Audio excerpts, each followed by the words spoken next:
ನಿಮಗೆಲ್ಲ ಸ್ವಾತಂತ್ರ್ಯ ಸಿಕ್ಕಿರೋದಕ್ಕೆ ಏನು ಖುಷಿ ಆಗುತ್ತೋ ಇಲ್ವೋ ಗೊತ್ತಿಲ್ಲ, ಬಟ್ ಗಾಡಿ ಅಂತೂ ಓಡ್ಸಕ್ ಸಿಕ್ಕಿದೆ.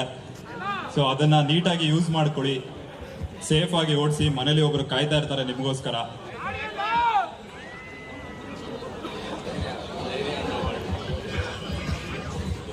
So typical you are with us today ಆಯ್ತಾ. ತುಂಬಾ ಇಂಪಾರ್ಟೆಂಟ್ ಆಗಿ ಏನ್ ಹೇಳ್ಬೇಕು ಅಂತಂದ್ರೆ, ಎಕ್ಸ್ಕ್ಲೂಸಿವ್ಲಿ ಈ ಒಂದು ಬೈಕ್ ನ ಅನ್ವೀಲ್ ಮಾಡಕ್ಕೆ ಅಂತಾನೆ ನಿಮ್ಗೋಸ್ಕರ ನಾವು ತುಂಬಾ ವೇಟ್ ಮಾಡಿದ್ವಿ. ಹೌದು, ತಿಲಕ್ ಬೈಕ್ ಕರ್ಸಿದ್ರು, ಮಲಗಿದವ್ರನ್ನ ಎದೇಳ್ಸ್ಬಿಟ್ಟು ಕರ್ಸಿದ್ರು.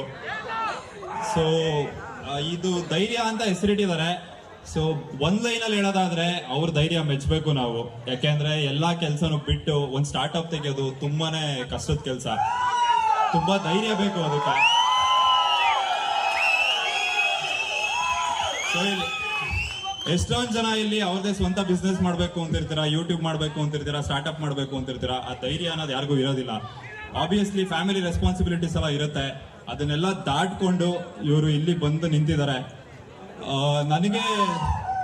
ನಾನು ಒಂದ್ ಟೈಮಲ್ಲಿ ಕಾಲೇಜ್ ಎಲ್ಲ ಮುಗಿಸಿದ್ಮೇಲೆ ಫೋಟೋಗ್ರಫಿ ಮಾಡ್ತಾ ಇದ್ದೆ. ಅವಾಗ ತಿಲಕ್ ಬೈ ಮತ್ತೆ ಶ್ರೇಯಸ್ಸು, ನಮ್ಮ ಮಹೇಶ್ ಅಣ್ಣ ಇವರೆಲ್ಲ ಸ್ಟಂಟ್ ಮಾಡ್ತಾ ಇದ್ರು. ಇವ್ರಿಗೆಲ್ಲ ನಾನು ಫೋಟೋಗ್ರಾಫರ್ ಆಗಿದೆ. ಮೋಸ್ಟ್ಲಿ ಅವ್ರಿಗೆ ನೆನಪು ಇರಲ್ಲ ನಾನು ಯಾರು ಅಂತ.